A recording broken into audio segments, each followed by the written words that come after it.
हा सत्संग संत रामपालजी महाराजांचा असून मराठी भाषिक भक्त समाजास सहज समजावे म्हणून हिंदी भाषेतून मराठी भाषेत रूपांतरित करण्यात आलेला आहे.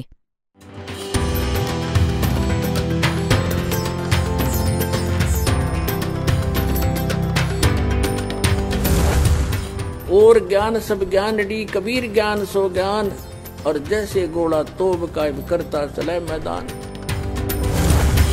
जगद्गुरु तत्वदर्शी संत रामपालजी महाराजांचे अमृत वचन सर्व पवित्र धर्मांच्या व पवित्र शास्त्रांच्या आधारावर. सगळे सुशिक्षित आहेत, सुज्ञ आहेत. त्यांचा तर विश्वास बसला होता की आमचे गुरुजी खऱ्या परमात्म्याला भेटले असतील. आता या दासाने त्यांची मुळं दाखवली आहेत. यांना तर काही कख पण माहीत नव्हतं. हे राधास्वामी, जय गुरुदेव, सच्चा सौदा, सिरसावाले, दिनोदवाले, हे ठाकूरजीवाले, हे आग्रावाले, कख पण नाहीये यांच्याकडे भक्तीचा. त्यांच्याच बरोबर हा सतपालवाला पंथ, हा बालयोगेश्वरचा आहे, हा अमेरिकेत राहतो. आणि हे हंसादेश पंथवाले आणि हे सुधांशूवाले, आसारामवाले काय करतायत हे पण दाखवून देईन मी तुम्हाला थोड्याच दिवसात. हे असे पडतील जसे वादळामध्ये मोठमोठे वृक्ष पडत राहतात, दणादण दणादण. यांची मुळं सगळी तुटून जातील. ह्या सगळ्यांच्या मुळाशी असलेली माती निघालीये. एक वादळ येईल आणि सगळे आडवे तिडवे होतील. पहा, तुफान येईल ज्ञानाचं, तत्वज्ञानाचं संपूर्ण विश्वामध्ये. और ज्ञान सब ज्ञानडी यो कबीर ज्ञान सो ज्ञान जैसे घोड़ा तोब का इब करता चले मैदान. आता पहा, आपण पुन्हा तिथेच आलोय. यथा शरीतगण आप ही मिले सिंधु में धाये सत सुकृत के मध्य तिमी. म्हणजे त्याचप्रमाणे सभी पंथ समाये जब लग पूर्ण होय नहीं ठीके को तिथिवार और कपट चातुरी तब लो सब सम वेद निर्धारे. काय सांगितले परमात्म्याने की जोपर्यंत ती 5505 वाली ठीक येणार नाही. ठीकचा अर्थ आहे जसं दासाचं जन्म अशा वेळी झाला की जेव्हा परमात्म्याने ही वाणी लिहिली होती, त्यात आमच्या लोकल लँग्वेजचा जास्त समावेश आहे.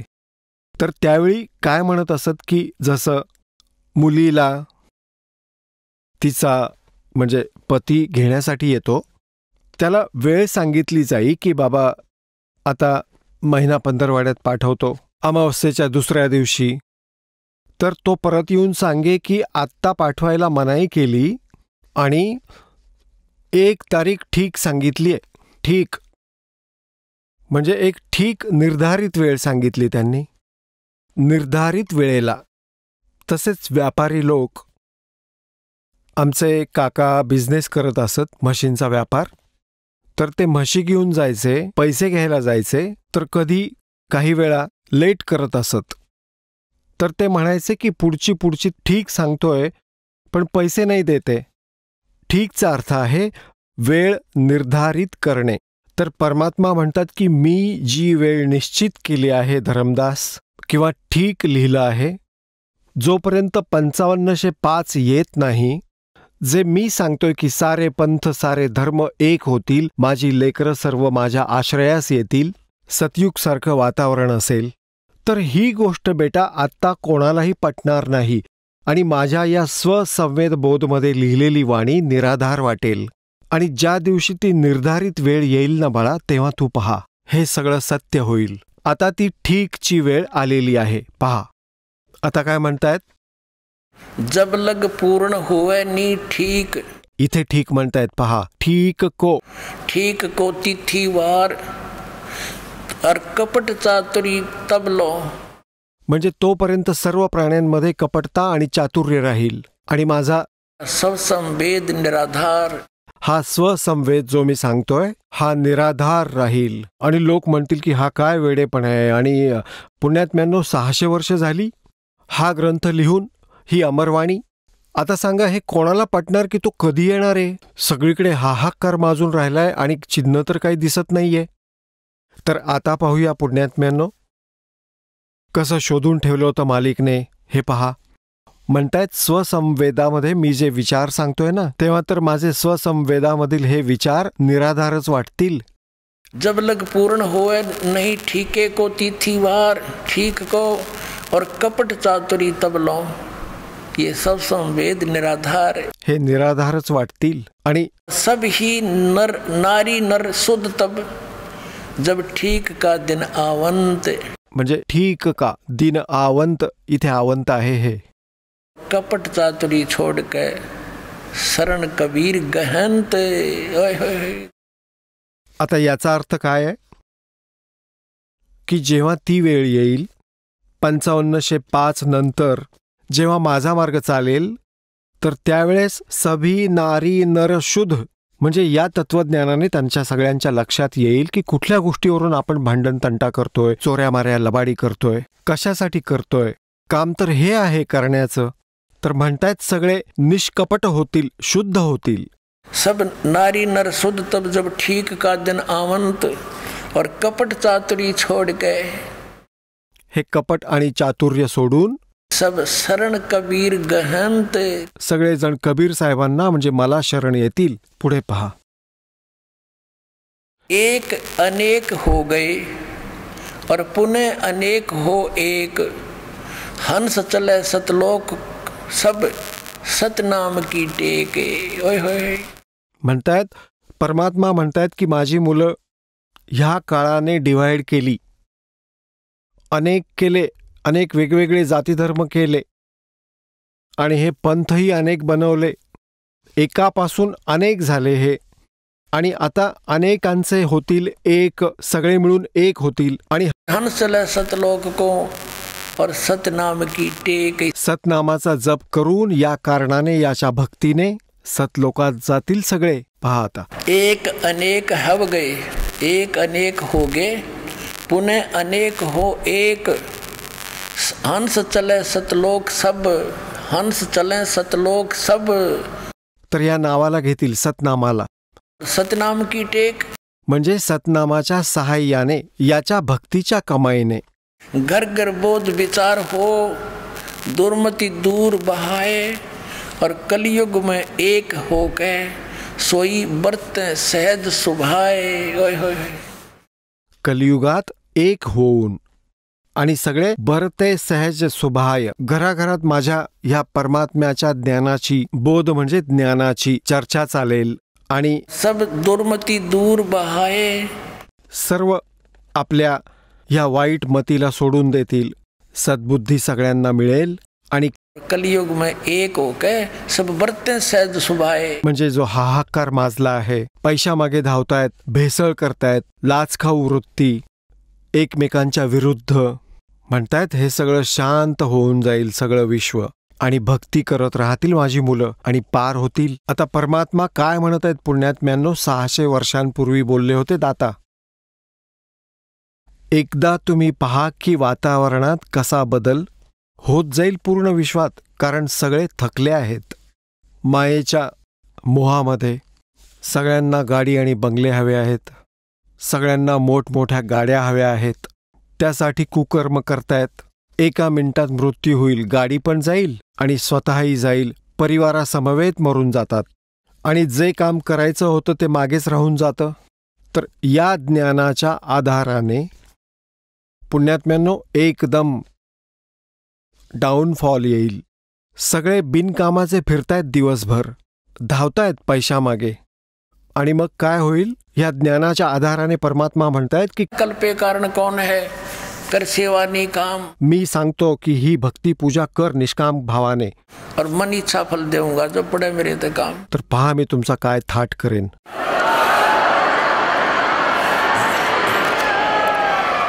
आता एक विचार करण्यासारखी गोष्ट आहे.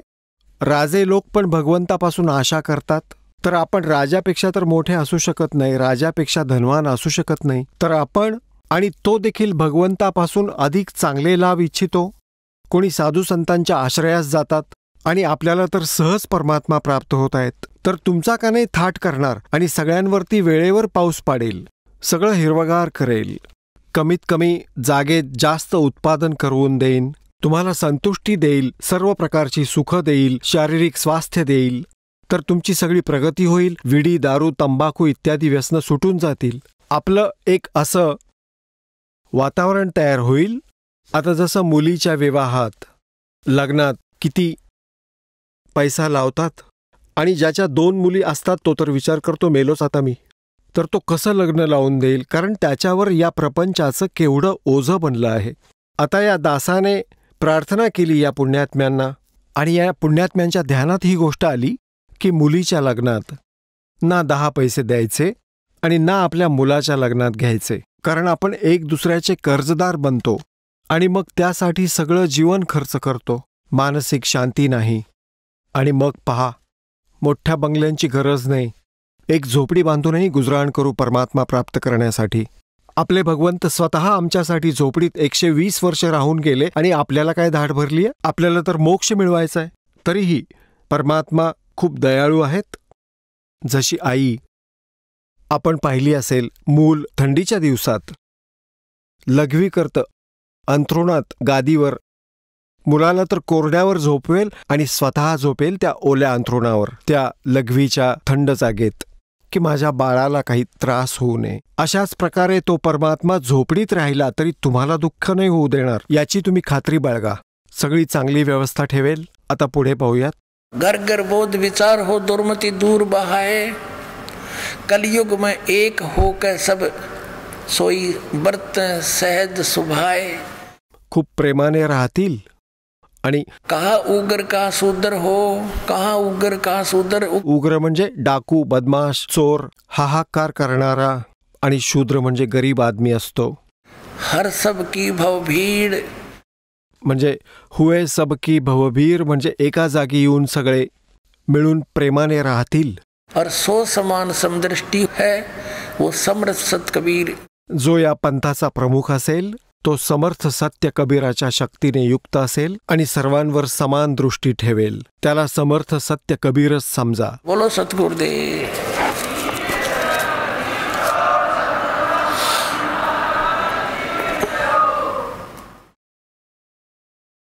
परमात्म्याने सांगितलं होतं, मन ने की कर ले 2 दिन का मेहमान.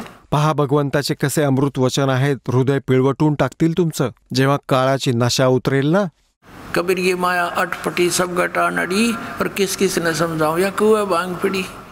परमात्मा म्हणतात, मन ने की कर ले 2 दिन का मेहमान. एका सेकंदाचा भरवसा नाही, कधी वीज पडेल. आणि ही भक्ती कर. म्हणतात, मी तुझ्या सोबत राहीन. 184 की तू सह तरासा, ऊंच नीच घर लेता बासा. कहे कबीर सब मिटाऊं रासा, कर मेरी पहचान. मन ने की कर ले 2 दिन का मेहमान. तर परमात्मा म्हणतायत, मला ओळख रे बालका, मी तुमच्यासाठी भटकतोय. म्हणतात, मैं रोत हूं सृष्टि को और सृष्टि रोए मोहे. गरीबदास इस वियोग को समझ नहीं सकता कोई. तर पुण्यात्म्यांनो, परमात्म्याने सांगितलं, समझा है तो सिर दर पाओ और बोर नहीं रे ऐसा दाओ. बोलो सतगुरुदेव.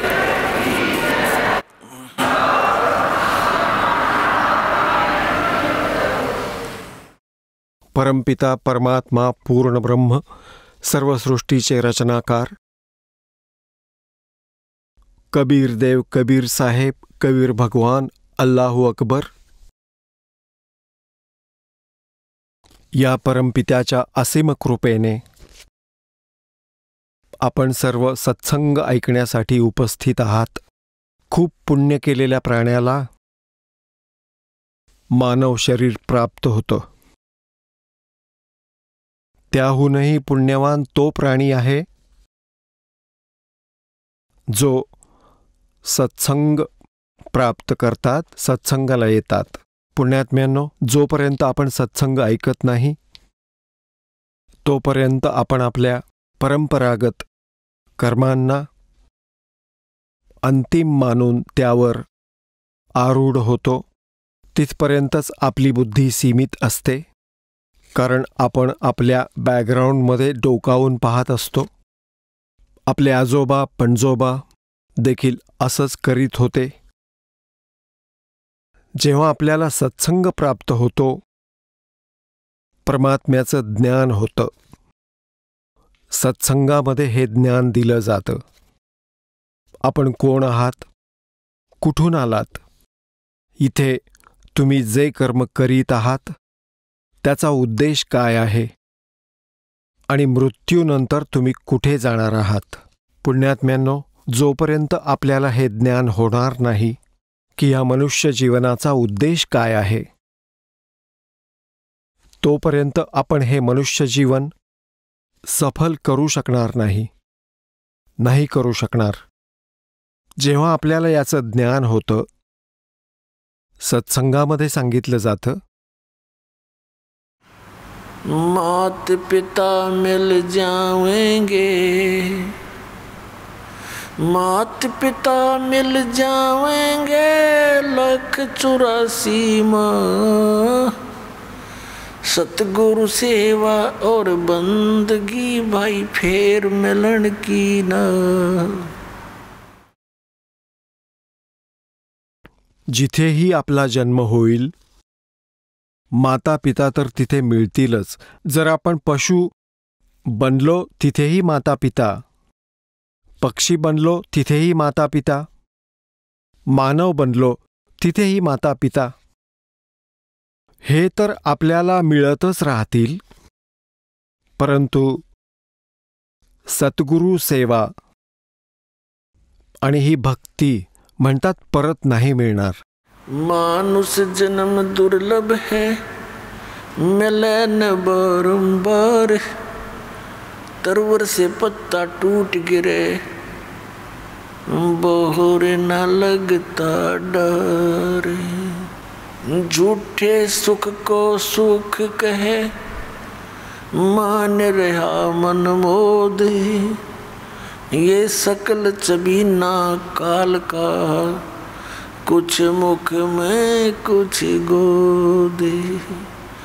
बेटा जाया खुशी हुई, खूब बजाए थाल, ये तो आना जाना लगा हुआ है जो कीड़ी का नाल. पतझड़ आवत देख कर बन रोवे मन माही, ये ऊंची टहनी पात थे, अब पीले हो जाही.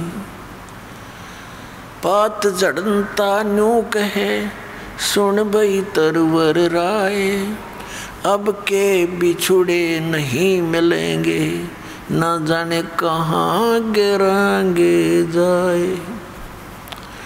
तरवर कहता पात से, सुनो पात एक बात, यहाँ की यह रीति है, एक आवे एक जात. परमात्मा, परमेश्वर, पूर्ण ब्रह्म सत्यपुरुष कबीर साहेब हे आमचे पिता आहेत, हे आमचे जनक आहेत, हे आमच्यासाठी भटकत आहेत. आणि काळ भगवानाने ज्याच्या लोकमध्ये आपण राहत आहोत, याने आम्हाला भांग पाजली आहे. कबीर साहेब म्हणतायत, कबीर ये माया अटपटी और सब गट आण अड़ी, और किस किस न समझाऊं, या कुआ भांग पड़ी. आता ह्या सांसारिक सुखांच्या शोधात, त्यांच्याच प्राप्तीसाठी उन्हातान्हात ह्या अनमोल जीवनाचा नाश करून घेतो हा भोळा प्राणी. आणि जेव्हा हा संसार सोडून जातो, जेव्हा याचा अंत समय येतो, याच्यावर अनेक आपत्ती ओढवतात. पूर्ण जीवनात याने जो संग्रह केला तो इथेच राहतो हे त्याला दिसेल. या उपर त्या परिवाराला सोडून जायला लागतं ज्याला आपण आपलं म्हणतो, ज्याच्याशिवाय आपण एक क्षणही राहू शकत नव्हतो, आणि जायला लागतंच. तर परमात्मा म्हणतात, इथं जे काम तुम्ही करायला हवं होतं ते आपण सुरू पण केलं नाही. जसे काही वृद्धावस्थेतील व्यक्ती एकत्र बसतात कधी, तर ते काय म्हणतात, जोपर्यंत त्यांना तत्वज्ञान होत नाही. एक म्हणतो की बाबा माझी 2 मुले 2 मुली आहेत आणि त्यांची लग्न लावून दिली, सर्वांना संतान दिलं भगवानाने, माझं काम पूर्ण झालं. आता परमात्म्याने बेलाशक घेऊन जावं. आता बेशक मृत्यू येऊ दे मला. तर इथे परमात्मा म्हणतात की बस एवढाच विचार केला होता, एवढीच जाणकारी होती की बस आपलं एवढंच कर्तव्य आहे. परमेश्वर म्हणतात की हे कर्म तर पशुही करतात, पक्षीही करतात.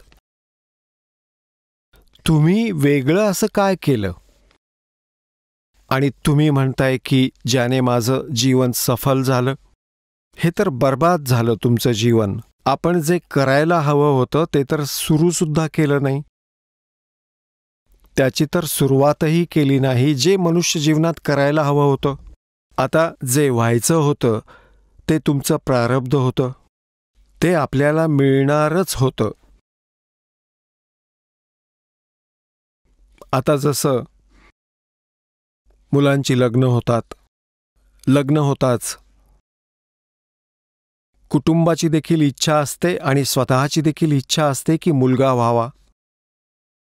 तसं तर परमात्म्याचा जो नियम आहे, त्याचं जे ज्ञान आहे, हे सांसारिक विचारांपासून भिन्न असतं. आणि भक्त आणि जग यांचा आपापसातला विरोध यासाठी असतो की जे भक्तीचे नियम असतात ते संसाराच्या नियमांच्या विपरीत असतात. परमात्मा तर म्हणतात की मुलगा आणि मुलगी यामध्ये फरक केवळ मूर्खच करतात, ज्यांना कसलंच ज्ञान नाही. तरीही आम्ही ज्या पद्धतीने अभ्यास केला होता, ज्ञान ऐकवतायत परमात्मा की मुलाच्या इच्छेत आणि आशा ठेवतो की मुलगा व्हावा, पण मुलगी होते. दुसऱ्या वेळी पुन्हा इच्छा करतात की भगवंता आता तरी मुलगा होऊ दे, तेव्हाही मुलगीच होते. मग तिसरीही मुलगीच होते, चौथी पण होते आणि पाचवी पण, आणि मुलगा होतच नाही. जसं आपण ऐकायचो की भाई त्याची 4 एकर जमीन होती, त्याने आता 16 एकर जमीन बनवली आपल्या कष्टाने. खूप मेहनत केली तेव्हा झालं. दुसरे काय मेहनत करत नव्हते, ते देखील अशीच मेहनत करत होते, पण त्यांना काही मिळालं नाही.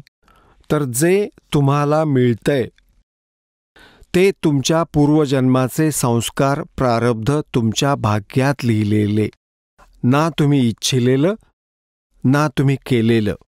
जशी त्यांना मुलाची इच्छा होती, ना त्यांनी इच्छिलेलं घडलं ना केलेलं, तेच घडलं जे प्रारब्धात होतं. परमात्म्याचा जो नियम आहे, त्याचं जे ज्ञान आहे, हे सांसारिक विचारांपासून भिन्न असतं.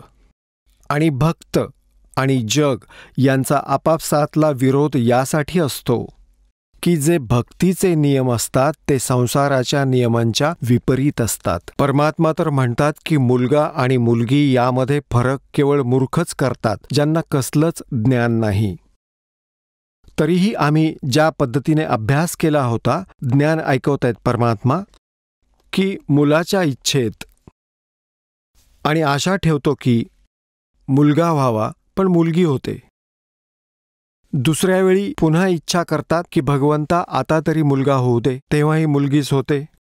मग तिसरीही मुलगीच होते, चौथी पण होते आणि पाचवी पण, आणि मुलगा होतच नाही.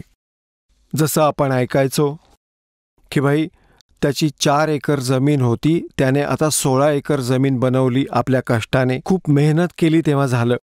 दुसरे काय मेहनत करत नव्हते, ते देखील अशीच मेहनत करत होते, पण त्यांना काही मिळालं नाही. तर जे तुम्हाला मिळतंय ते तुमच्या पूर्वजन्माचे संस्कार, प्रारब्ध तुमच्या भाग्यात लिहिलेले, ना तुम्ही इच्छिलेलं ना तुम्ही केलेलं. जशी त्यांना मुलाची इच्छा होती, ना त्यांनी इच्छिलेलं घडलं ना केलेलं, तेच घडलं जे प्रारब्धात होतं. तर परमात्मा आपल्याला आठवण करून देतात की आपण जे करायला हवं होतं ह्या मनुष्य जीवनात, ते तर सुरूही केलं नाही आणि वाया घालवलं अनमोल जीवन. आता पुण्यात्म्यांनो, ज्यावेळी आपण सत्संगासाठी येतो, हे ज्ञान मिळवतो, तर तेव्हा आपली अवस्था अशी होते, जे पुण्यकर्मी प्राणी असतात. कशी होते? एक शेतकरी होता आणि तो बाजरीची राखण करत होता. बाजरी लावतात तर त्यासाठी एक मंच बनवतात उंच. त्याला मचाण असंही म्हणतात, त्याला झोंडा असंही म्हणतात, मचाण असंही म्हणतात. तर त्या मचाणावरती उभं राहून गोफण बनवतो. गोफण त्यात एक खडा ठेवून आणि त्याला गोल फिरवून फेकतो.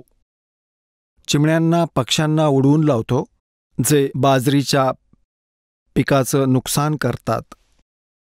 तर त्या आवाजामुळे आणि खड्यांच्या इकडे तिकडे पडण्याने त्या चिमण्या उडून जातात शेतातून.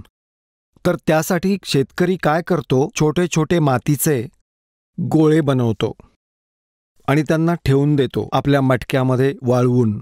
मग ते असे गोफणीतून फटकारत राहतो. गलोल टाईप असतं ते. एकदा पाऊस खूप पडला, त्याचे सगळे गोळे भिजून गेले. जवळच एक छोटी टेकडी होती. उंच असा डोंगर होता छोटासा. त्याने विचार केला की चला तिथे जाऊन दगड उचलून आणू. 1 किलोमीटर अंतरावर होता. छोटे छोटे दगड शोधायला तिथं गेला. तर त्याने काय पाहिलं की पाण्याने माती वाहून गेल्याने खूप छान गोल गोल असे खूप गोटे मिळाले त्याला, चकचकीत. ते घेऊन आला. 20-30 होते. त्याचं काम भागलं. तर ते घेऊन आला होता तो चकचकीत असे गोटे 200-250 ग्रॅमचे, जे त्याच्या कामासाठी अगदी योग्य होते. तिकडे त्याची पत्नी छोट्या मुलाला घेऊन त्याच्यासाठी भाकरी घेऊन गेली. तर काय झालं, मुलाने त्यातला एक गोटा उचलला जो चकचकीत गुळगुळीत होता. खेळता खेळता त्यानं तो उचलला. इकडे त्याची पत्नी जेवण देऊन परत घरी आली मुलाला घेऊन. मुलाने तो हातातच आणला. आता त्याच्या पत्नीला काही सामान आणायचं होतं. तिने विचार केला, हा दगड आहे आणि दुकानदाराला देते, काही नाही तर त्याचं वजन म्हणून तो उपयोग करेल. बाट. तो दगड घेऊन ती शेठकडे गेली गावातल्या. त्याला म्हणू लागली, हा दगड काही तुमच्या उपयोगी पडला तर पहा, त्याच्या बदल्यात मला काही सामान द्या. मीठ मिरची काही देऊ शकत असाल तर तुमच्या हा उपयोगी येईल. वजन बनवा. त्याच्या शेजारी बसला होता त्याचा एक नातेवाईक. तो जव्हेरी होता. त्याच्या लगेच लक्षात आलं की हा साधा दगड नाही, हा तर लाल आहे. तर शेठ म्हणाला, भाई हा तर लाल आहे. तर त्या शेतकऱ्याच्या पत्नीला दुकानदार म्हणाला, भगिनी तुला काय सामान हवं आहे, द्या, तुमची मर्जी असेल ते द्या. म्हणाला ठीक आहे.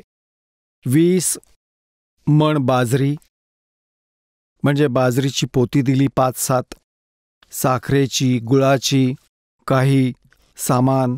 तिचं घर भरून टाकलं. तिच्या मनात आलं, या दुकानदाराला वेडबीड लागले काय, लालाजी बहुतेक वेडा झाला, जाऊ दे माझं काय जातंय. त्याने भरून टाकलं. तर संध्याकाळी तो शेतकरी आला घरी. त्याने घरात पाहिलं, हे एवढं आणलंस कुठून तू. असा एक गोटा होता, मुलाने आणला होता आणि मी गेले होते अशा दुकानदाराला, शेठला देईन, आपलं वजन म्हणून वापरेल बट्टा. मी त्याला म्हटलं की याच्या बदल्यात काहीतरी थोडंफार सामान दे, मला वाटलं मीठ मिरची असं काहीतरी देईल. तो तर म्हणाला, हे घेऊन जा ताई, हा तर फार मूल्यवान आहे, दगड नाही हा. आणि त्याने हे घर भरून टाकलं, एवढं सामान दिलं. आता त्याने काय केलं की ते दगड जे लाल होते त्याला ओळखता आले नव्हते. त्यांना तो अशा गलोलीत भरायचा गोफणीत आणि असे फटकावून द्यायचा. जवळच नदी होती, दर्या होता. आता ते सगळेच्या सगळे दगड नदीत पडले. त्याचा तर उद्देश होता की दगड कुठेही पडू देत, पण चिमण्या उडून जायला हव्यात. तो म्हणू लागला की अरे रे, अनर्थ झाला. हे तर माझ्याकडे 30-40 होते, आणि एकाची एवढी किंमत?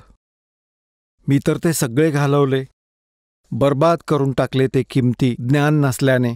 तर पुण्यात्म्यांनो, ह्या मनुष्य जीवनात जे श्वास आहेत आपले, हे इतके किमती आहेत, ज्यांना ज्ञान नसल्यामुळे विना सत्संगाने आपण असेच त्या भोळ्या शेतकऱ्यासारखे वाया घालवत आहोत. आणि ज्यावेळी आपल्या आत्म्यामध्ये हे तत्वज्ञान सामावेल, आपलं वाया गेलेलं आयुष्य खूप आठवत राहील. पश्चात्ताप होईल, रडत बसाल एका कोपऱ्यात जाऊन की मी काय केलं हे आयुष्यभर, भार वाहिला. हे पुण्यात्म्यांनो, मनुष्य जीवन 2 प्रकारांनी प्राप्त होतं. एक तर विधान बनवलं आहे कबीर भगवानांनी ह्या काळासाठी, कारण विधान बनवूनही काळाने ते केलं नाही तर तो आपली खूप दुर्दशा करेल.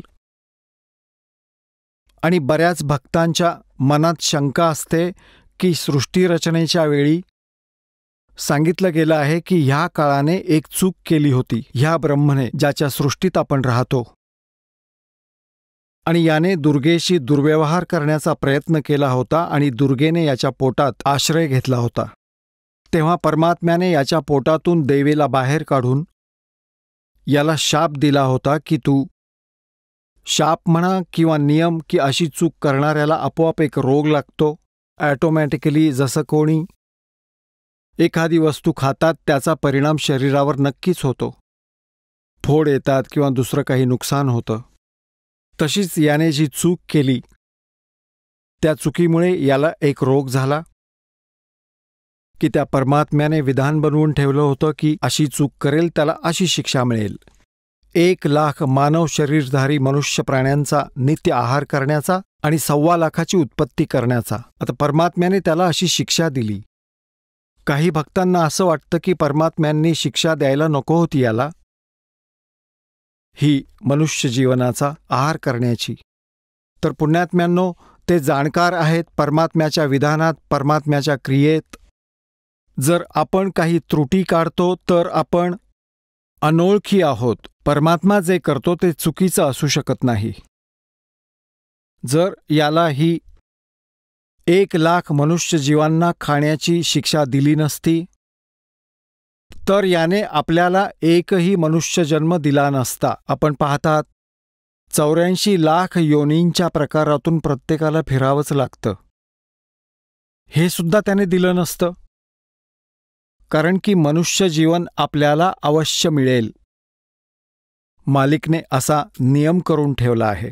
आणि मनुष्य जन्म मिळाला तर परमात्मा आपल्याला निजघराची खूणही सांगू शकतात, ज्ञान देऊ शकतात, भक्ती करून घेऊन आपल्याला परतही घेऊन जाऊ शकतात. परमात्म्याने नियम बनवून ठेवला आहे यासाठी, याची अपरिहार्यता होऊन बसलीये.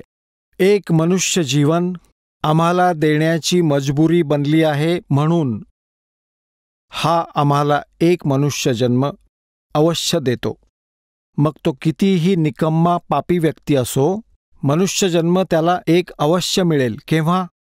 आता जसं हा दास तुम्हाला सांगणार आहे, 2 प्रकारांनी मानव शरीर प्राप्त होतं. एक तर आळीपाळीने एक नियम बनवून ठेवला, त्याची अपरिहार्यता झाली की आळीपाळीने म्हणजे 84,00,000 योनींमधून सगळे कष्ट भोगून झाल्यावर मग पापकर्मांचा दंड भोगून ह्या प्राण्याला एक मानव शरीर अवश्य मिळतं. तो किती वर्षांनी मिळेल, 1,00,000 वर्षांनी मिळेल, 1,000 वर्षांनी मिळेल, ते त्याच्या संस्कारांवर, पापपुण्यावर अवलंबून आहे. आणि दुसऱ्या प्रकारे मनुष्यजन्म मिळतो पूर्वजन्मीच्या पुण्यसंस्कारांनी. जसं पूर्वीही मनुष्य होते आणि पुढेही मनुष्य राहतील, ते पूर्वपुण्याईमुळे लागोपाठ अनेक जन्मही त्यांना मनुष्याचे मिळतात. जशी एक कथा आहे, धृतराष्ट्रजी आंधळे होते. ते भगवान श्रीकृष्णाला म्हणाले की हे भगवान, मला मागच्या 100 जन्मांची तरी आठवण आहे की मी असं काही पाप केलं नाही ज्यामुळे माझे डोळे जावेत, मी आंधळं व्हावं. त्यावर श्रीकृष्ण म्हणाले की फक्त 100 जन्मांचंच आठवून भागणार नाही, त्याच्या आधीचं बघ. तुला दिसत नसेल तर मी दाखवतो. आपल्या शक्तीने त्यांना दिव्यदृष्टी दिली आणि त्याच्या आधीचा जन्म 101वा जन्म तो काय करत आहे की बसल्या बसल्या एक मुंगी असते. एक मुंगी जखमी होऊन पडली होती आणि तिचे डोळे फोडत होता बाभळीच्या काट्याने, आणि असा तिच्या डोळ्यात खुपसत होता तो काटा आणि काढत होता आणि खुश होत होता. मग पुन्हा खुपसत होता, पुन्हा खुश होत होता. मग दुसऱ्या डोळ्यातही असंच, आणि मग ती धडपडत उठत होती. ते पाहून खुश होत होता. म्हणू लागले, हे बघ तुझं फुटकं कर्म. तर पुण्यात्म्यांनो, अशा प्रकारे आपली बरीच कर्म नासवली आहेत. तर एक तर आळीपाळीने म्हणजे आपली वेळ आल्यावर मनुष्यजन्म प्राप्त होतो, आणि दुसरं असं की पूर्वजन्मीही तो मनुष्य होता आणि आत्ताही मानव आहे. तर हा असा ज्याचा जन्म आहे, पूर्वीही मनुष्य होता आणि असू शकतं त्याच्या आधीही मनुष्य होता. 10-20 लागोपाठ मनुष्यजन्म मिळू शकतात पुण्याईने. पण जोपर्यंत परमसंत भेटत नाहीत, मागची बॅटरी डाऊन होईलच आपोआप. ती एका जन्मातही होऊ शकते, 2, 3 किंवा 4 जन्मही लागू शकतात, आणि मग एकदम सगळे बंध तोडू शकतो.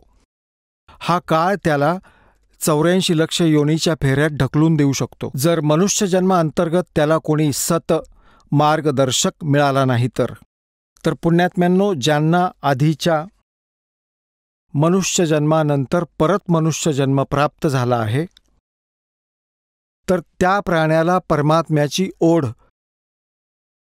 लहानपणापासूनच लागते. ती वेगळी गोष्ट आहे की तो कुठल्या प्रकारची साधना करतो, जसा आणि ज्या धर्मात तो जन्म घेतो, तर तो आत्मा परमात्म्याच्या साधनेशिवाय राहूच शकत नाही. ते पूर्व पुण्याई असलेले प्राणी, तर तो तर नक्कीच कुठल्या ना कुठल्या प्रकारे भक्ती करतो, थांबू शकत नाही. ही वेगळी गोष्ट आहे की त्याला कुठली साधना प्राप्त आहे आणि ती लाभदायक आहे की हानिकारक, ते तर मग संत सांगू शकतात. तरीही तो पुण्यकर्मी प्राणी जसे या संतांकडे गेलेले आहेत, हा राधास्वामी पंथ, हा जय गुरुदेव पंथ, सच्चा सौदा सेरसा पंथ, आणि जन्मालवाली दनौदवाला हा ताराचंद पंथ, आणि हे सगळे जे आहेत व्यासवाला, आणि हे सुधांशुजी, हे सतपालवाले, हे बालयोगेश्वर, हे सगळे हे कित्येक जीवांना आपल्या मागे लावतात. हे तेच पुण्यवान प्राणी आहेत ज्यांना आधीच्या मनुष्यजन्मानंतर पुन्हा मनुष्यजन्म मिळालाय, आणि हे पुण्यात्मा परमात्म्याशिवाय राहू शकत नाहीत. भले त्यांना मंगळवारी उपवास करायला लागो किंवा बुंदी वाटायला लागो, हे काही करणार नाहीत, यांचं समाधानच होत नाही.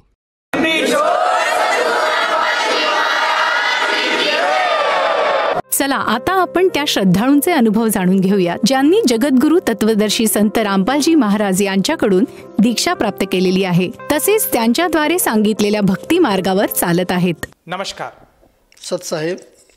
आपलं नाव? गुरप्पादास वाकडे. आपण कुठून आलात? शहर Latur, engineering colony, Ausa road, Latur, जिल्हा लातूर, महाराष्ट्र. आपला व्यवसाय काय आहे? मी सेवानिवृत्त शासकीय अधिकारी आहे. महाराष्ट्र वित्त लेखा सेवावर म्हणजे महाराष्ट्र अकाउंट्स अँड फायनान्स सर्व्हिसेसमध्ये क्लास 2 ऑफिसर म्हणून डिसेंबर 2013मध्ये रिटायर झालेला आहे. संत रामपालजी महाराजांची गुरुदीक्षा आपण कधी घेतली? 27 एप्रिल 2021 रोजी घेतलेली आहे. संत रामपालजी महाराजांची गुरुदीक्षा घेण्याअगोदर आपण व आपला परिवार कोणती भक्तिसाधना करत होतात? हा फार महत्त्वाचा प्रश्न आहे की मी लिंगायत धर्मामध्ये जन्मलेला असल्यामुळे संत महात्मा बसवेश्वरांच्या विचारधारांचा पगडा आमच्या डोक्यावर असल्यामुळे आणि आमच्या घरात आईवडिलापासून भक्तिमय वातावरण असल्यामुळे आम्ही कट्टर शिवभक्त होतो. शिवाची भक्ती करतो, अर्थात महादेवाची भक्ती करत होतो. आणि त्याचबरोबर आईवडील जे काही देवदेवतांची पूजा अर्चा करतात त्यांची भक्ती करत होतो. पण महत्त्वाने प्रामुख्याने शिवाची भक्ती हा आमचा प्रमुख उद्देश, प्रमुख भक्तीचा मार्ग होता. परंतु आमची आई एक चांगले गायन करणारी व्यक्ती होती आणि महाराष्ट्राच्या बॉर्डरवर आमचं गाव मूळ गाव असल्यामुळे उस्मानाबाद जिल्ह्यातलं आईला सर्व देवी देवतांचे सर्व गाणे म्हणता येत होते. त्यामुळे त्या आईमुळे आम्हाला सर्व देवांचे भक्तीचंही थोडंसं मार्ग आम्हाला मिळालेला होता. आणि आमचं कुलदैवत आहे अक्कलकोट तालुका जिल्हा सोलापूर बऱ्हाणपूर येथे, त्या कुलदैवतेच्या दर्शनास जाणे आणि त्याचबरोबर आमचं दुसरं एक कुलदैवत होतं तुळजापूरला तुळजाभवानीचं, तिथेही दर्शनास जाणे आणि अशा प्रकारचे आम्ही सर्व प्रकारची भक्ती करत होतो. मग दरम्यान मी ग्रॅज्युएट झाल्यानंतर नोकरी लागली. मग नोकरीच्या ज्या ज्या गावी गेलो त्या त्या गावी देवी देवतांची पूजा, दररोज सकाळी उठल्यानंतर लिंगपूजा करायचं आणि त्या मंदिरात जाऊन दर्शन घ्यायचं आणि पुढचा आमचा कार्यक्रम चालू राहायचा. आणि अशा प्रकारे करत असतानाच आम्ही मग आमचं लग्न झालं. परत आम्ही धर्मयात्रा केली आणि त्याचबरोबर आम्ही महाराष्ट्रातले सर्व संत साईबाबा आहेत म्हणा, साईबाबाच्या दर्शनाला मी बऱ्याच वेळा गेलो. शेवग गजानन महाराजांच्या दर्शनाला गेलो. संत गोंदवलेकर महाराज आहेत सातारा जिल्ह्यात, त्यांच्या दर्शनाला गेलो. सर्व धर्मग्रंथांचं वाचन केलं. संत महात्मा फुलेंच्या सर्व ग्रंथांचं वाचन केलं, पारायण केलं. ओम नमः शिवायचे 108 मंत्र जप मी बरेच वर्ष केले. मी 4 धाम यात्रा केली. 4 धाम यात्रेमध्ये ज्योतिर्लिंग 12 ज्योतिर्लिंगाचं दर्शन घेतलं आणि त्याच्यानंतर दररोज त्या म्हणजे 120 दिवसाचा प्रवास झाला. गंगा स्नान केलं, अलाहाबाद प्रयाग स्नान केलं, 7 वेळा समुद्रात जाऊन स्नान केलं आणि अशा प्रकारे भक्ती आम्ही करत आलो. सर, आता तुम्ही जो उल्लेख केला आहे की आपण अगदी बालपणापासूनच भक्तिमार्गात होतात आणि महाराष्ट्रामध्ये नव्हे तर भारतातले जेवढे पण देवीदेवता आहेत, जे काही हिंदू धर्मामध्ये देवीदेवतांना मान्यता आहेत, या सर्वांची आपण साधना केली, आराधना केली आणि अतिशय भाविक स्वरूपात आपण अगदी म्हणजे वयाचे अगदी रिटायरमेंटपर्यंत आपण भक्तिमार्गातच होतात. तर मग आपल्याला आज असं का जाणवलं की आपण संत रामपालजी महाराजांच्या मार्गात पदार्पण करावं आणि तुम्ही त्यांच्या मार्गात कसे काय आलात? मला बालपणापासून चिकित्सा होती, ओढ होती की प्रत्यक्ष परमेश्वर कोण आहे, सृष्टीकर्ता कोण आहे, हे जग कोण चालवतो आहे, सूर्यचंद्र वेळेवर कसे चालतात, हे जगनियंता कोण, हे कोण चालवतं, हे कुठं राहतात, का भेटत नाहीत, असं आम्हाला वाटत होतं. मी योगायोगानं लोकशाही चॅनल लावला. त्या दिवशी लोकशाही चॅनल लावल्यानंतर संत रामपालजी महाराज मला दिसले. अत्यंत साधेसुधे वेशभूषातले संत दिसले. थोडंसं ऐकावं अशा प्रकारची इच्छा निर्माण झाली म्हणून मी एक 10-20 मिनिट ऐकत गेलो. ऐकत 10-20 मिनिट झाल्यानंतर तिथे एक शब्द आला. लोकशाही चॅनल मराठीमध्ये होता. त्यांनी म्हटलं की 3 देवांची जो भक्ती करेल त्याला मुक्ती नाही मिळणार, असं त्यांनी म्हणाले. अरे म्हटलं, हा फार गूढ प्रश्न सांगतात महाराज, हे कोण असतील असं सांगणारे, हे खरं सांगतायत का, शंका निर्माण झाली. ऐकत राहिलो. आम्ही तरी महादेव भक्त होतो, बसवेश्वरांची आचरण करत होतो. मग दररोज सत्संग ऐकण्याचा निश्चय केला. का तर हे काहीतरी वेगळं सांगता आहेत, आमच्या प्रश्नाचं उत्तर मिळेल का. सत्संग ऐकता ऐकता मला त्याच्यामध्ये त्यांनी असं प्रमाण दिला की गीता अध्याय 15 मध्ये की 1 ते 4 आणि 16-17 श्लोकामध्ये असं प्रमाण दिलं की प्रभू प्रमाण दिला. मला जे हवं होतं ते उत्तर इथं मिळालं असं मला 100% खात्री पटली. का, प्रत्यक्ष परमेश्वर कुठेतरी आहे. प्रभू प्रमाणामध्ये तरी सांगितलं ब्रह्म, ब्रह्म आणि पूर्णब्रह्म. पूर्णब्रह्म रचयिता आहे, हा पूर्णब्रह्म सर्व सतलोकात राहतो, अशा प्रकारची माहिती दिली. पुन्हा आणखीन एकदा ऐकताना ऋग्वेद मंडल 9 सूक्त नंबर 96 16 ते 20पर्यंत अशी माहिती दिली की परमात्मा साकार आहे. साकाराचं प्रमाण त्याच्यात मला पाहायला मिळालं, ऐकायला मिळालं. मला डोळे भरून पाणी आले. अत्यंत आनंद वाटला की माझा प्रश्नाचं उत्तर मिळालं. मी ज्यांना हुडकत होतो, हिंदू मुस्लिम तुम्ही सगळे एक आहेत, कोणी भांडण करू नका, मी देव आहे म्हणून सांगणारा आलेला आहे, हा प्रमाण देणार आहे. ह्या सर्व ग्रंथामध्ये प्रमाण आहे म्हणून मी सत्संग ऐकत राहिलो. अत्यंत गोडी लागली मला. मी ते प्रमाण ऐकत राहिलं. पुस्तक उघडून दाखवलं, बोट ठेवून दाखवलं. असं बोट ठेवून दाखवणारा कोणीतरी प्रश्न विचारला एखाद्या संतांनी, तर तुला का करायचं गबैस म्हणून देखेंगे बाद में म्हणणारे पुष्कळ आपण ऐकले. पण त्यांनी असं काही म्हणलेलं नाही. कोणाला पाहिजे त्याची माहिती दिली. घरी काढून वाचा म्हणले. मग ते गीता ज्ञानात त्यांनी असं सांगितलं त्याच्यात की 18व्या अध्यायात श्लोक नंबर 62, 64 आणि 66मध्ये त्यांनी सांगितलं की मोक्षदाता कोण आहे, मोक्षदाता अंतिम परमेश्वर आहे, तो सतलोकात राहतो, त्याची पूजा मी करतो, तोच माझा आराध्य दैवत आहे, तुम्ही त्यांची भक्ती करा, तुम्हाला मोक्ष मिळायला सांगितलं. मग आम्हाला हेच हवं होतं. पूर्ण परमात्मा हवे होते, मोक्ष देणारं होतं, सुख करता हवं होतं, दुःख हरता हवे होतं. का, गणेशाच्या आरतीमध्ये होतं सुख करता दुःख हरता. मग सुख कुठं मिळून आलं, हिंदू मुस्लिमांचे भांडायला लागले, सुख मिळाला, हे देव बाहेर येऊन सांगणं झालेत. मग हे परमेश्वर काय म्हणले, सुख सुख देणारा आहे. ऋग्वेदामध्ये अनेक असे प्रमाणं दाखवले. परमेश्वर सुख देणार आहे, दुःख देणार नाही, सुख देणार दुःख देणार नाही. फक्त त्याला भाव पाहिजे, पैसा नको आहे, भाव पाहिजे. देवाला पैसे लागत आहेत, भावाची भक्ती पाहिजे आणि मर्यादेचं पालन करणं आवश्यक सांगितलं. मग आम्ही म्हटलं तर हे सगळं खरं आहे, पटलं. आणखीन थोडंसं आता आम्ही थोडंसं परमेश्वरानं सुशिक्षित केल्यामुळं आणि आम्ही आणखीन असं विचार केला की आपण पुस्तक मागवा ज्ञानगंगा. पुस्तक मी चाळल्यानंतर प्रथमतः मागचं पेज वाचलं. पूर्ण ब्रह्म परमेश्वर कोण आहे, आपला जन्म मृत्यू का होतो, आपण मरण्यापूर्वी कुठे होतो, मेल्यानंतर कुठे जातो, स्वर्ग नरक कुठे आहेत, ह्या सर्वाची माहिती. आणि साईबाबा म्हणलेले पूर्ण परमात्मा सबका मालिक एक आहे, ब्रह्मा विष्णू महेश कोण आहेत, जग कोण चालवतो, सृष्टीची रचना कशी आहे, सृष्टीचे रचनाकार कोण आहेत, सृष्टी रचण्यासाठी हे कालनिरंजन भगवान सृष्टी कसं चालवतो, ब्रह्मा विष्णू महेशच्या मार्गातून माध्यमातून त्यांनी चालवतो हे कळालं.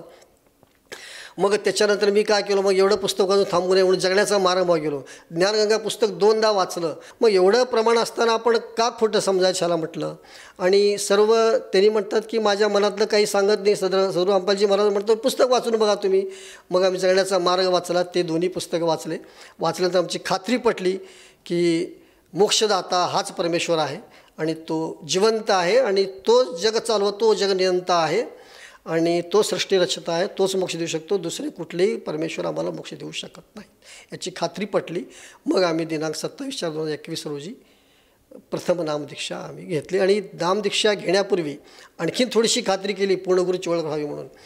महाराष्ट्रातल्या 22 अनुभवी लोकांना म्हणजे ज्या ज्ञानगंगा पुस्तक आहे आणि जगण्याचा मार्गमध्ये अनुभव लिहिलेले आहे, खरंच हे अनुभव खरे आहेत का, ती काही माणसं जिवंत आहेत का किंवा नाही, ते बोलतील का आपल्याला, नंबर खोटे आहेत का याची खात्री केली मी. तर महाराष्ट्रातल्या 22 भक्तांना मी फोन केलो, नेपाळमधल्या 3 भक्तांना मी फोन केलो. एकूण 25 भक्तापैकी 25च्या 25 मला सदू रामपालजी महाराज आशीर्वादानं फोनवर भेटले आणि सगळ्यांनी सांगितले जो भी कुछ लिखा है हर एक अक्षर सही है, कुछ भी गलत नहीं है. हम गलत है, हमारा अक्षर भी गलत निकला तो परमात्मा हमारा क्या कर रहा है वो देख लेगा, तुम भी नाम ले लो बहुत अच्छा हो जाएगा म्हणले. मग त्यातल्या त्यात एक मैनालीमध्ये एक शहर आहे वाटतं नेपाळमध्ये. मग त्यांनी एक राजनैतिक पक्षाचे अध्यक्ष होते. त्यांनी म्हणले की मी राजनैतिक पक्षाचा अध्यक्ष आहे, भरपूर सुख माझ्याकडे दिलेलं आहे, परंतु मी सर्व सोडून मी भारतातल्या रामपालजी महाराजांचं भक्ती करतो आहे का, तर ते पूर्ण ब्रह्म परमेश्वर आहेत, सुखदाता आहेत. अत्यंत आमचं मन भरून आलं, खरं वाटलं. आम्ही त्यांची भक्तीच करायला चालू केलो. हे सांगताना मन गदगदून येते, भारावून येते. सर, जसं आपण सांगत आहात की संत रामपालजी महाराजांचं जे ज्ञान आहे हे आपण सर्वप्रथम TV चॅनलच्या माध्यमातून ऐकलं. त्याचप्रमाणे त्यांचं जे ज्ञानगंगा, त्याचप्रमाणे जगण्याचा मार्ग हे पुस्तकसुद्धा आपण मागून घेतलं आणि त्याचंसुद्धा आपण अध्ययन केलं. आणि जे काही संत रामपालजी महाराजांचे जे अनुयायी आहेत त्यांनी जे पुस्तकामध्ये ज्यांचे अनुभव दिले आहेत ते अनुभव तुम्ही ऐकले, त्याचप्रमाणे प्रत्यक्षात त्यांच्याशी संवाद साधला आणि तुम्हाला खात्री पटली की हाच खरा परमेश्वर आहे आणि जे अनुभव लिखित केलेले आहेत ते खरे आहेत. ते लोकसुद्धा जिवंत आहेत आणि त्यांचे जे अनुभव आहेत ते खरे आहेत. जेव्हा तुम्हाला हे पटलं, तुम्हाला जेव्हा ज्ञान परखलं, त्यानंतर तुम्ही संत रामपालजी महाराजांच्या शरणात आलात. तर ह्या गोष्टीनंतर जेव्हा आपण संत रामपालजी महाराजांच्या शरणात आला त्यानंतर आपल्याला व आपल्या कुटुंबाला काय काय लाभ प्राप्त झालेत? पाखंडवादातून दूर करून मनमान्य आचरणातून, गीतेमध्ये जे ज्ञान आहे मनमान्य आचरणातून दूर करून आम्हाला मोक्षाचा मार्ग दाखविला, सत्य अध्यात्म ज्ञान दिलं.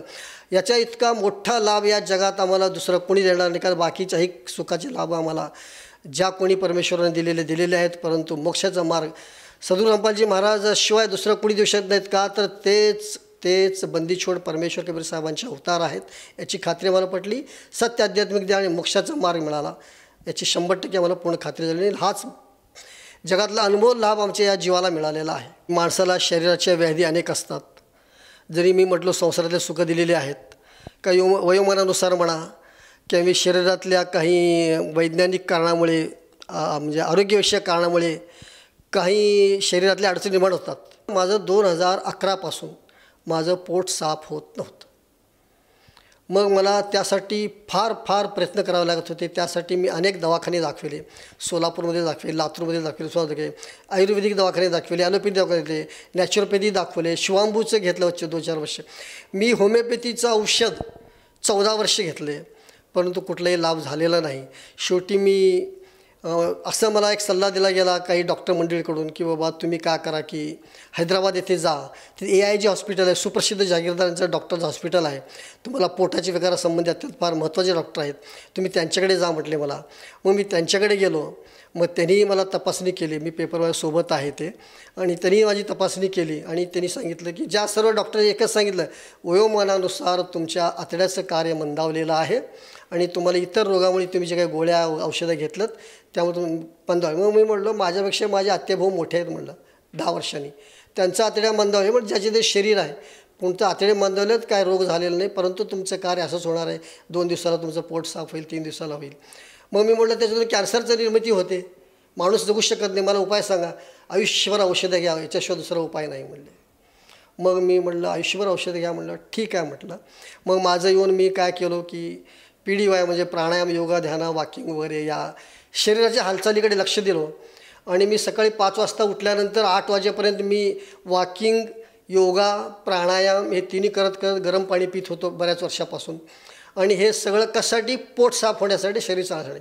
एवढं करूनही माझं 2011पासून पोट साफ होत नव्हतं. मग प्रवचनातून, सत्संगातून, पुस्तकातून जे ज्ञान मिळालं होतं, सृष्टीकर्ता हे परमेश्वर सुखकर्ता आहेत, दुःखहर्ता आहेत, मग मला अनुभवातून मी ऐकलं होतं. मग हे खरं असणार आहे म्हणून मग मी 1 नोव्हेंबर 2021पासून कुठल्याही प्रकारचं औषध घ्यायचं बंद केलं.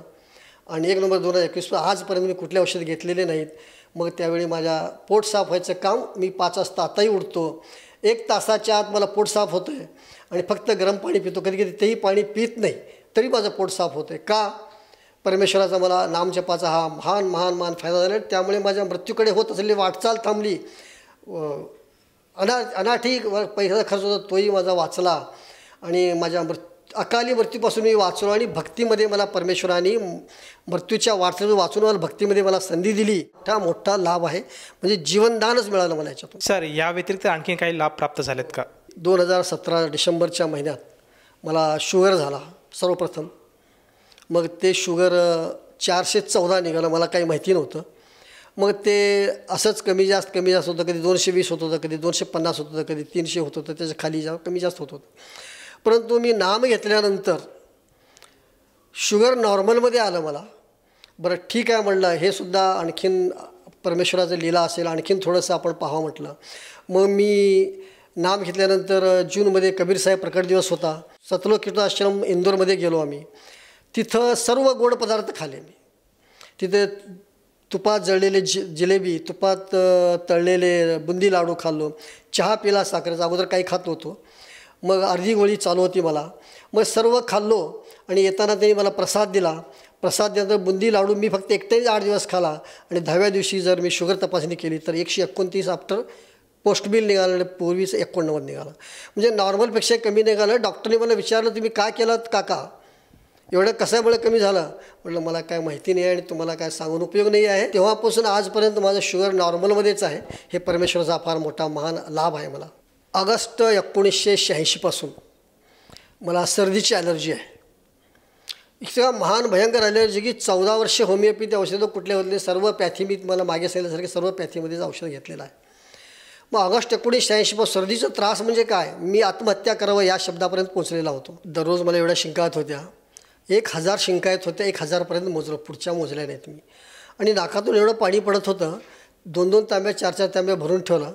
त्याच्यापुढे जाऊ द्या म्हटलं, तर काय मोजायची गरज नाही म्हटलं. हा एवढा मोठा वाईट परिणाम आपल्या अंगावर होत होता. आणि त्याच्यामुळे मला दररोज महिन्याला 500 ते 600 रुपयाचे औषधं घ्यावे लागत होते. आणि हा साधारण 35 वर्षाचा माझा महिन्याला 6000 35 म्हणजे 6000 किती होतो आकडा बघा. तेवढा हा फार मोठा 3-4-5 लाख रुपयाचा माझा खर्च झालेला आहे. आणि जीवन वैतवायचं, आत्महत्या करावं असं वाटत होतं. परंतु नामदीक्षा घेतल्यामुळे मला हा एवढा मोठा लाभ झालेला आहे की माझी सर्दी नॉर्मल पोझिशनमध्ये आहे, 95% जास्त कमी झालेला आहे. हा फार मोठा चमत्कार, हा फार मोठा आशीर्वाद सद्गुरू रामपालजी महाराजांनी आम्हाला नामजपाच्या माध्यमातून किंवा त्यांच्या आशीर्वादातून आम्हाला दिलेला आहे. याबद्दल सांगावं त्याला शब्द फार अजिबात आमच्याकडे शब्दच नाहीत. हे माझ्या जीवनमरणाचा आत्महत्या करण्याच्या वाटचाली झालेला माणूस परत जीवनाकडे आलेला आहे. माझं 2017मध्ये डोळ्याचं मोतीबिंदूचं ऑपरेशन झालेलं आहे. ऑपरेशन झाल्यावरही मला पेपर वाचताना बारीक अक्षरं दिसत नव्हते, चष्मा लावा लागत होता. परंतु नामदीक्षा घेतल्यानंतर असा एक मोठा लाभ झाला मला. मी आजही 15-20 मिनिट 25 अर्धा तास पेपर चष्मा न लावता वाचतो. कुठल्याही प्रकारच्या अडचणीने बारीकातले बारीक अक्षरसुद्धा मला दिसतात. हा फार मोठा दृष्टिदोष परमेश्वराने माझा दूर केलेला आहे. सर, जसं आपण आज संत रामपालजी महाराजांच्या सद्भक्तीत आलात आणि त्यानंतर जेव्हा आपण ही भक्ती स्वीकारून गुरुमंत्राचा जाप केला, त्या जापाद्वारे आपल्याला बऱ्याच मोठ्या प्रमाणात आज आपण लाभांची गिनती आमच्यासमोर मांडली, हे ऐकून आत्मा गदगद झाला. तर आपल्या ह्या लाभातून, आपल्या ह्या अनुभवातून आपण आपल्यासारखे जे गरजवंत आहेत, परमेश्वराचा शोध करत आहेत, जे दुःखी आहेत, कष्टी आहेत आणि जो श्रोतावर्ग आज प्रामुख्याने आपल्याला TV चॅनलच्या माध्यमातून बघत आहेत, या सर्वांसाठी आपण काय संदेश द्याल? फार महत्त्वाचा प्रश्न आहे. जगताचे कल्याण करणारे परमेश्वर कबीर साहेब बंदीछोड आहेत. त्यांच्या रूपात बंदीछोड रामपालजी महाराज अवतरलेले आहेत. त्यांचं सत्संग ऐकणं अत्यंत आवश्यक आहे. आणि त्यांनी सत्संगातून जे सृष्टीरचनेचं प्रमाण सांगतात, सृष्टीरचना कोण आहे, सुखकर्ता कोण आहे, दुःखहर्ता कोण आहे, आणि सर्व प्रमाण देऊन दाखवलेलं आहे. परमेश्वराचं सत्य आध्यात्मिक ज्ञानाचं माहिती समजून घ्यावी आणि त्याकडे वळावं. पुन्हा पुन्हा वाचण्यासाठी ज्ञानगंगा नावाचं पुस्तक आपण मागवावं आणि त्याच्यातून माध्यमातून आपण ज्ञान घ्यावं आणि प्रमाण तपासून पाहावेत. आणि 100% आपल्याला खात्री पटेल आणि परमेश्वर आपलं दुःख हरण करून सुख कर देतो आणि मोक्ष मिळण्याचा मार्ग दाखवतो. त्यामुळे आपल्या सर्व जगताना आमची हात जोडून नम्र प्रार्थना आहे की ज्ञानगंगाचे पुस्तक वाचन करावं, परमेश्वर सत्संग ऐकावं आणि ज्ञान घ्यावं, ही आमची प्रार्थना आहे. सर, जसं तुम्ही सांगत आहात की आज समाजाने संत रामपालजी महाराज लिखित जे काही ज्ञानगंगा आहे, जगण्याचा मार्ग आहे, हे पुस्तकाचं अगदी मनापासून अध्ययन करायला काही हरकत नाही. त्याचप्रमाणे संत रामपालजी महाराजांचे सत्संग आज बऱ्याचशा TV चॅनल्सच्या माध्यमातून प्रसारित होतात. ते सत्संगसुद्धा समाजाने आज ऐकले पाहिजेत. तर ह्या भावनेतनं एखाद्या साधकाला जाणवलं की आपणसुद्धा संत रामपालजी महाराजांचं ज्ञान समजून घेतलं पाहिजे आणि त्यांच्याशी जुडलं पाहिजे, तर असा साधक संत रामपालजी महाराजांची गुरुदीक्षा कशी घेऊ शकेल? फारच सोपं आहे. आपण संत रामपालजी महाराजांचे सत्संग TV माध्यमातून विविध चॅनलवर प्रसारित होतात. कुठल्याही चॅनलवरून संत रामपालजी महाराजांचं सत्संग ऐकताना TVमध्ये आपल्याला त्यांचा नंबर फ्लॅश झालेला दिसेल. त्या नंबरवर आपण मिस कॉल केल्यानंतर आपल्याला पुस्तकाबद्दलची, नामदीक्षा घेण्याबद्दलची संपूर्ण माहिती मिळेल आणि तत्परतेनं दीक्षा देण्यासुद्धा सोय केली जाईल. त्यामुळं जगतानी कोणत्याही माध्यमातून आपण परमेश्वरापर्यंत पोहोचावं, जगद्गुरू रामपालजी महाराजपर्यंत पोहोचावं, ही अशी आमची प्रार्थना आहे. सर, संत रामपालजी महाराजांच्या नामदीक्षेसाठी साधकाला किती पैसे मोजावे लागतात? सर, फार महत्त्वाचा प्रश्न विचारला आपण. जगातल्या सर्व मंदिरामध्ये पैसे लागतात. VIP दर्शन आहे 500, 1000, 2000. काही संतांची पादपूजा करायला 50,000, लाख, 2 लाख, 4 लाख, 5 लाख येतात. 5 वर्षांनी नंबर येतो. पण सद्गुरू रामपालजी महाराजांचं सत्य आध्यात्मिक ज्ञान घेऊन मोक्ष मिळवण्यासाठी एक दमडीही लागणार नाही, एक नया पैसाही लागणार नाही. निःशुल्क नामदान आहे आणि त्यासोबतच आपल्याला भक्ती पुस्तक दिलं जातं. त्या पुस्तकातसुद्धा आपल्याला नित्यनियमाची माहिती आहे. निःशुल्क आहे. कोणीही त्याबद्दल कुठल्या प्रकारे शंका बाळगण्याचं कारण नाही. मीच नाही, असे असंख्य लाखो भक्तांनी निःशुल्क नामदान घेतलेलं आहे. कुठेही कसंही तपासून बघा, आपण तुम्हाला 100% खात्री पटेल. धन्यवाद. सत्साहेब.